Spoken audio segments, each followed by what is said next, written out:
I can very quickly answer the question before also. What some idea that people have had is actually to replace a face with a random face, and so hide that way, so that you actually have images with with faces in and not just blurred faces.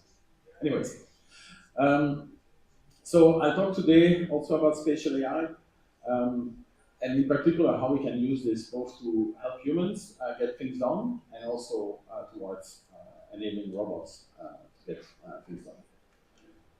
So essentially, first on the kind of understanding the 3D world around you if you want to get things done in a 3D world. So we live in a 3D world, so our context is 3D, and so it's often important to do that, not only the geometry, but also essentially the semantics of the words of what's where in the world, and even a bit more than that, as we'll discuss. This is both towards devices like your phone, but also wearable devices.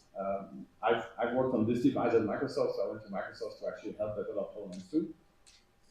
But also applied for robotics and so on, and of course more and more towards humanoid robotics also. Here's a short video that will show you a little bit what we're envisioning in terms of enabling people to get stuff done, so to really support people.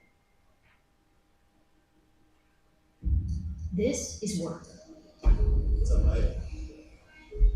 We're giving eyes and ears to AI. So the world becomes your prompt and your interface. This is work.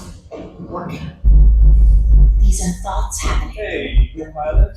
Plans populating. Copilot, when was this task replaced? Information gathering. Instructions guiding. Schematics aligning. People connecting. Problems solving. Copilot? Hey, Copilot. Copilot. Okay, so you get the idea. Now, if you want to enable that, you can't just do it with a big multimodal vision language model or so that somehow has the answer to everything.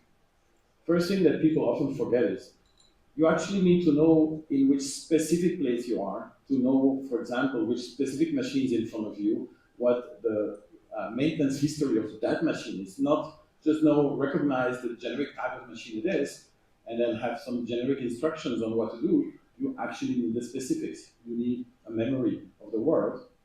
You need to know, you need to build up essentially a memory and a representation of the particular world in which 3D representation in which you work.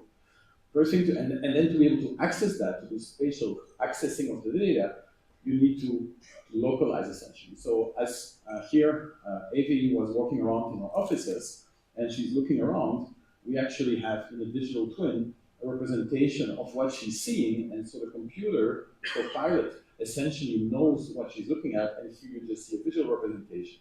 But of course, you would have all the underlying data related to IoT data, other, all of the relevant data that can be used to help solve tasks. Now, to do that, you would like to not have to, bring in, serving equipment and build up a very expensive digital twin and this and that. What we would like is to be able to do that just as a byproduct, keep generating an always up-to-date representation of the environment just by actually walking around in the environment with those devices.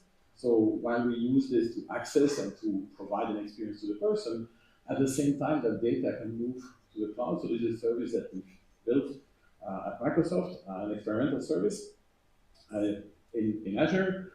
Every device kind of uploads its own data. In the cloud, we figure out when people walk in the same spaces and can merge that into a single, combined representation of the environment. This can be people, this can also be robots, as you saw. There's multiple layers of representation.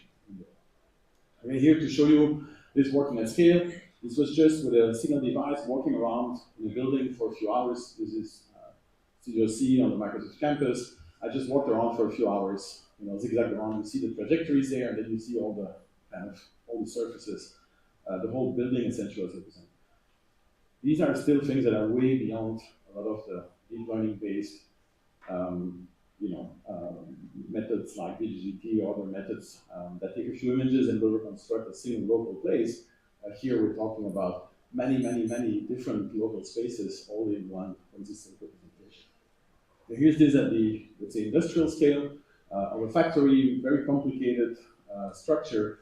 Here also just, different people walking around with devices, all of this automatically merged into a single kind of consistent map of the whole representation. And then as people do maintenance, other things also, they just walk around there. They're always localized. As they do maintenance somewhere, that data can automatically be recorded and then essentially included in the representation. Okay, so now let's take a step back in history. So this was almost 30 years ago, where to show that we could already do a lot of these 3D geometry reconstructions. As you saw here from this input video, we first figure out where keyframes were located with respect to the scene, reconstructed a sparse representation of the scene, and then as you see on the right, a dense representation of the scene. This was at a quality that still essentially today's novel methods actually don't surpass the quality of these models.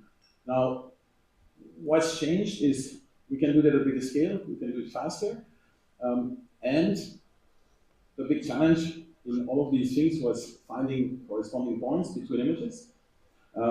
That's something that now works a lot better. And so instead of needing a careful video sequence, on an object that was easy to track correspondences, we can now work in much more generic context. This is ProMap that Ivan mentioned. So this is a tool that a lot of people use, and that essentially from a photo collection will kind of figure out which images kind of look at the same thing as other images.